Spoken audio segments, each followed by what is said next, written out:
I stand before you as a 10-year cancer survivor. Thank you. Okay, I'm done. No, I'm just kidding.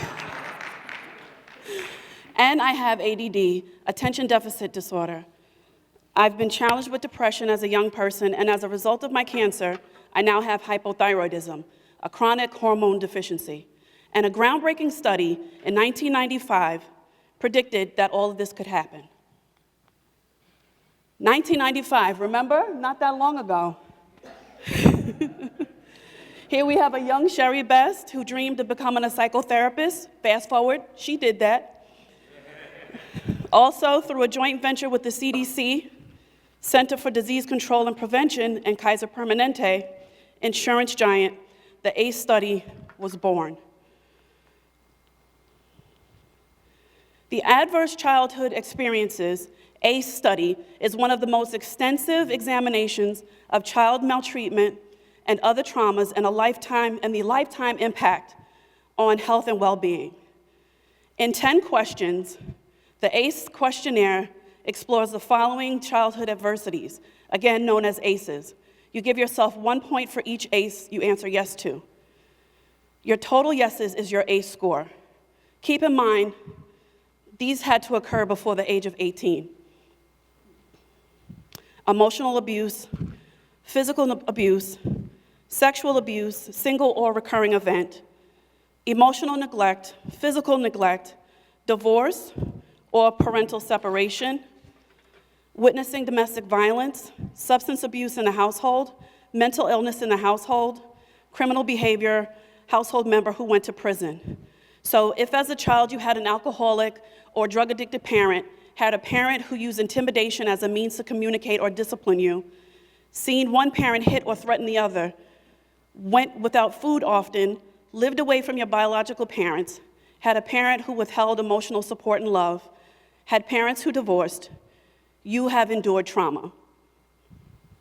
If as a child you were sexually touched by someone older, had an incarcerated family member, had a parent with severe depression, you were beaten, felt unimportant in your family, had a parent who abandoned you, you have endured trauma. This by no means is a complete list of all the adversities that children will experience. The ACE study left out a few key experiences like bullying, poverty, and community violence. If you're thinking, this was normal, that was my life, that doesn't mean it wasn't trauma. What is trauma exactly? Trauma is an experience of threat, either physical or emotional, disconnection, isolation, or immobilization, a state of helplessness or shutdown. It results in physical or emotional injuries that are so overwhelming that they dysregulate the function of one's body, emotions, brain, spirit, or health. The ACE study highlights complex trauma.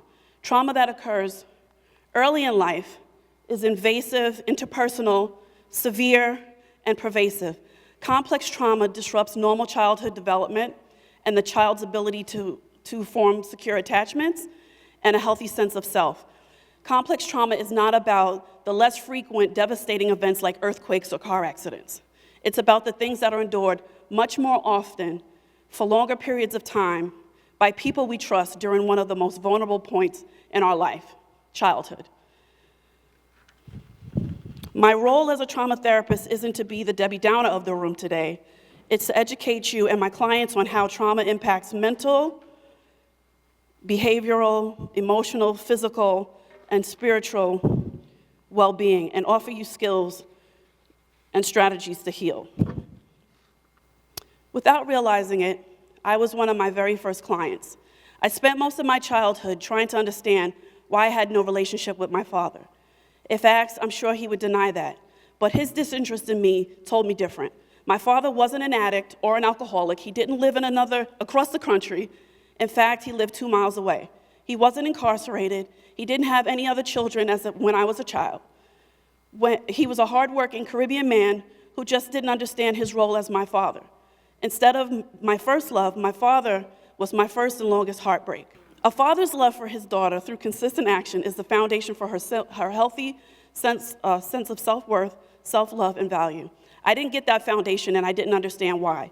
When kids don't have answers, they blame themselves, and that blame turns into depression. Fatherless children have a higher risk of future trauma for a variety of reasons, like economic hardship, family stress, inadequate child care, just to name a few. So what does all of this mean? Meet the face of ACE.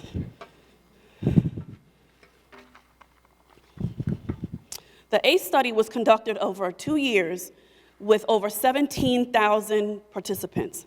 The average person was over 50 years old, white, college-educated, middle class, with a stable job and health insurance. They were not considered troubled or disadvantaged. So of course the researchers were expecting mostly no's on the questionnaire. Well, honey, that's not what happened. 67% said yes to experiencing at least one ACE. 40% said yes to 2 or more, and 12.5% had 4 or more. 2 things happened with this ACE study. The higher your ACE score, the more likely you are to adapt high-risk behaviors, like drinking, smoking, drug use. Also, the higher your ACE score, the more likely you are to have poorer health outcomes throughout your life, despite race, despite income, and despite access to care. What's important to note is that the poor health outcomes are only attributed to the high risk factors in half the cases. Higher ACEs are linked to more doctor visits per year. Higher ACEs are linked to higher cases of autoimmune disease like lupus. Individuals with an ACE of 4 or more are 2 times likely to develop heart disease. They are 2 times likely to develop cancer and 3 times likely to develop COPD. Depression is 460 times more likely for a person with an ACE of 3 or more. Individuals with 7 ACEs with no health risk factors were still 3 times more likely to develop heart disease and lung cancer than their 0 ACE counterparts. But why? Every emotion has a corresponding internal response, and for a child whose brain is not fully developed, ACEs pose a particular threat. According to the Harvard Center for the Developing Child, children exposed to extended, intense periods of stress and adversity, like ACEs, can develop a toxic stress response. For a child, stress occurring too often, too intense, can lead to the body's inability to shut down the normal stress response. The regular exposure to ACEs leads to a dysregulation of stress hormones, overloading the child's still developing brain with chemicals. This constant fight or flight activation is simply too much for a child's brain to compete with.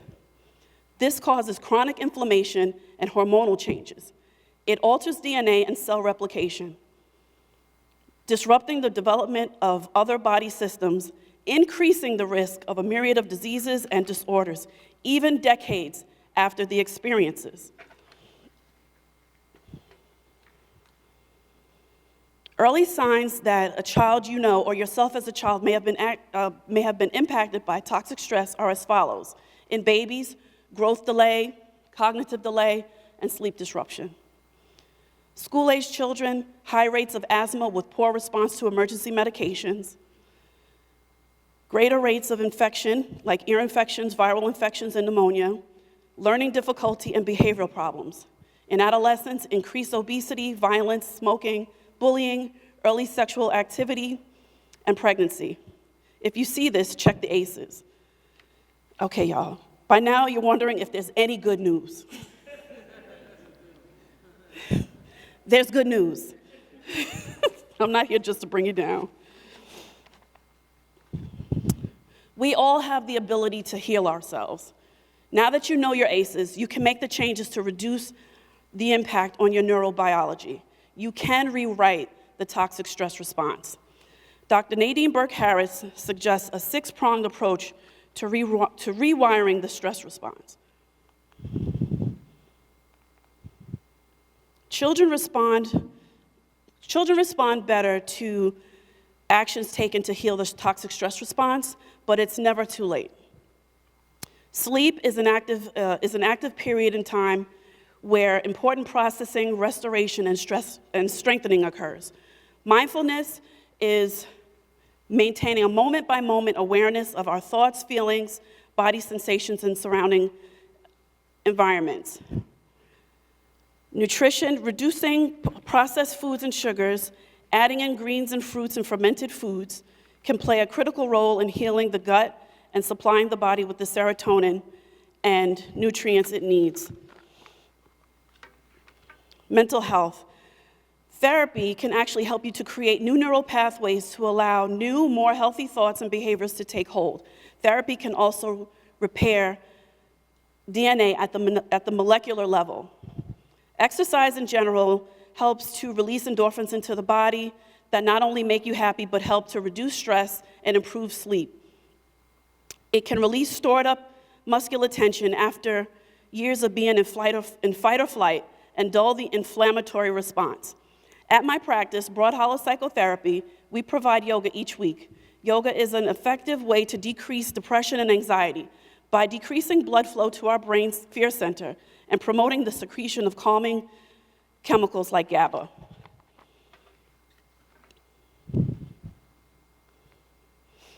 Number 6 is healthy relationships. I'm going to talk about healthy relationships by telling you a story about healthy relationships.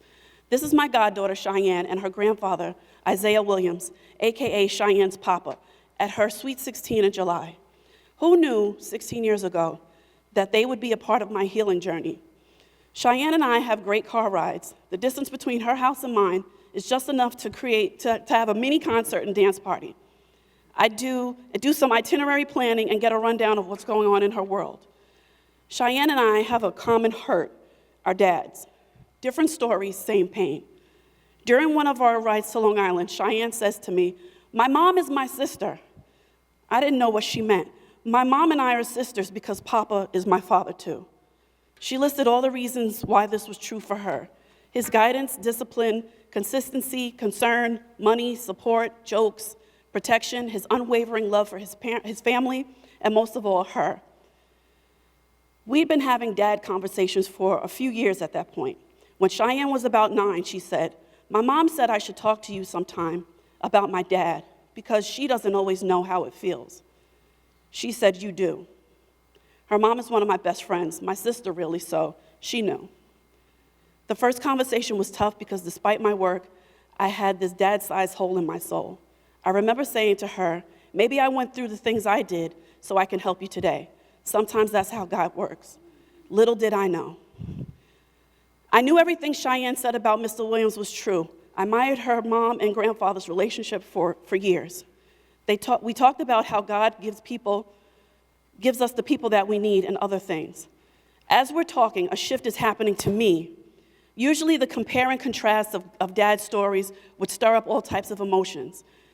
Today, I got it. My father was no Isaiah Williams. Mr. Williams was who he was for longer than Sheri-Ann and I had known him. The man he was and the choices that he made him the husband, father, and grandfather he is. For all of my 30-plus years at that time, I'd done everything to heal that hole. Cry, pray, get angry, cut him off, talk to him, cut him off again, move away, get good grades, read books, therapy, my own training, and I watched enough Oprah to have producer credits. What I'd never done was look at my father for the man he was. No, he was no Isaiah Williams for reasons of his own. No judgment, all acceptance, probably his own aces. Most trauma is handed down intergenerationally. I always approached it from the father I didn't have instead of looking at who he actually was. That had nothing to do with me. And on that car ride with my goddaughter, I was free. And that, my friends, is how healthy relationships heal trauma. That was a couple of years ago, and today me and my dad have a really good relationship. He's proud of the man, Lord, I just came out. No. He's proud of the woman that I am today. My mom did a great job.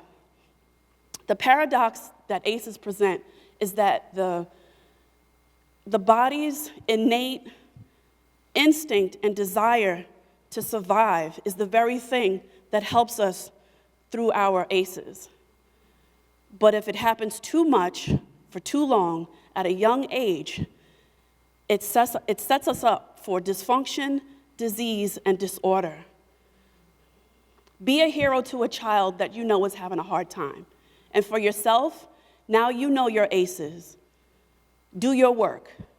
You deserve it. Thank you.